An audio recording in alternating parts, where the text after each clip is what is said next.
Hawker উচ্ছেদের নাটক সাজিয়েছে, যে নাটকের কারণে দীর্ঘ ৪৫ বছর এই মার্কেটে হকার আছে এবং এখনও আছে। মূলত প্রতি বছর উনি যখনই সিটি কর্পোরেশনের বছরে একবার করে হকার উচ্ছেদ অভিযান চলে, যখন হকার উচ্ছেদ অভিযান চলে ঠিক ফায়দাটা উনি লুটে নেয়। এটার কারণ হয়েছে উনি ডাকলে মানুষ আসে না, যে উনি ডাকলে যখন মানুষ আসে না, উনি একটা নোটিশ করেছে, নোটিশটা আপনাদেরকে আমি দিচ্ছি। নোটিশে লেখা আছে যে এই আন্দোলনে অংশগ্রহণ না করবেন তার দোকান 3 দিন বন্ধ থাকবে। এবং এটার একটাই কারণ, উনি এখানে এক একটা হকার থেকে 2 লাখ 3 লাখ টাকা করে দাবি করেছে। যারা টাকা দিয়েছে তারা বসতে পারবে। আমি লিখিত গ্যারান্টি দিচ্ছি উনি আবার হকার বসাবে। আপনারা আইসা ওই ফুটেজ নেবেন, উনি এখানে আবার হকার বসাবে। যাদের থেকে কোটি কোটি টাকা খেয়েছে উনি, তাদেরকে বসাইতে হবেই ওনার। এবং যখন বসাবে আমি আবার সংবাদ সম্মেলন করবো আপনাদেরকে নিয়ে, এবং সেই ফুটেজগুলো আপনারা নিজেরা কালেক্ট করে নেবেন ইনশাল্লাহ। এবং আজকে যে হকারদের মাল উনি নিরাপদে রেখেছে তা আপনারা ভিডিও করে নিয়ে যাবেন। ভিতরে ঢুকলে আপনারা দেখবেন সব সেফ জোনে রেখেছে উনি। আর আমাকে হুমকি দিয়েছে ব্যক্তি, আমাকে অনলাইন নাম্বার থেকে ফোন করে বলেছে 10 লাখ টাকায় একটা রাজুকে গায়েব করা যায়। আমি মৃত্যুকে ভয় করি না। আমি যদি মারা যাই বা আমাকে যদি অপমৃত্যু হয়, কোনো দুর্ঘটনা ঘটে, এটার জন্য একমাত্র দায়ী এই দোলন সাহেব এবং ওনার সন্ত্রাসী বাহিনী আছে। আমার কোনো বাহিনী নাই, আমি একা চলি। এবং সিসি ক্যামেরা আছে, পুরা পল্টনে সিসি ক্যামেরা আছে, ওনার এখানেও সিসি ক্যামেরা আছে। এই হকার উচ্ছেদে যদি আমার সিসি ক্যামেরা কোনো ফুটেজ পান আপনারা, যে উচ্ছেদে আমি ছিলাম, তাহলে আমি মাথা পেতে নেব। যে কোনো রকম আইনগত ব্যবস্থা আমার বিরুদ্ধে নেক, আমি তা মাথা পেতে নেব। কিন্তু ওনার ব্যক্তি স্বার্থে উনি চাঁদাবাজি, নীরব চাঁদাবাজি করতেছে, নীরব। ওনার বিরুদ্ধে কেউ কথা বলতে পারতেছে না। আমি চ্যালেঞ্জ করতেছি আপনাদের মাধ্যমে, ওনাকে সবাই আবার টাকা দিলে আবার সব হকাররা বসবে, আর টাকা যারা দিবে না তারা বসতে পারবে না। উনি মূলত ওনার এই হকার উচ্ছেদের নাটকগুলো আমরা দেখতে দেখতে আমরা অভ্যস্ত হয়ে গিয়েছি।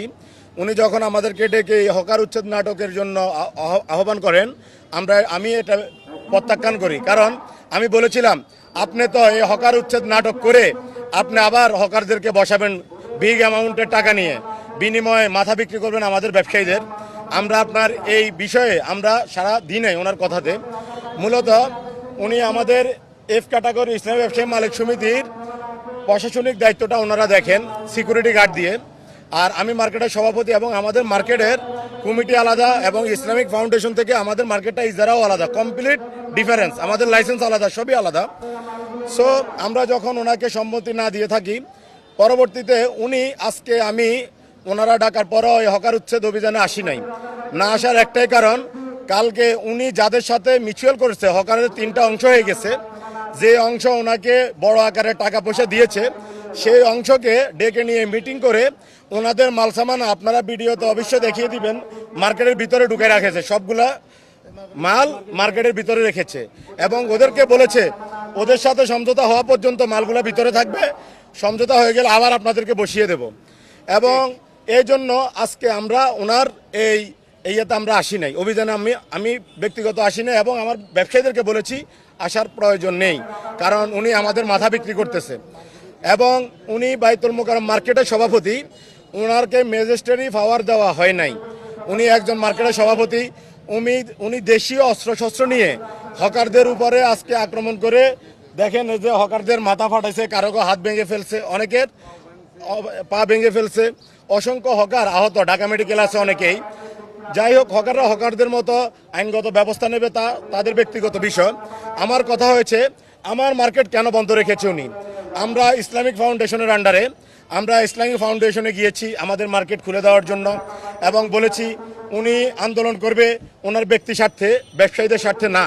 সো আমরা ওনার ব্যক্তি স্বার্থে আন্দোলনে আমরা থাকবো না।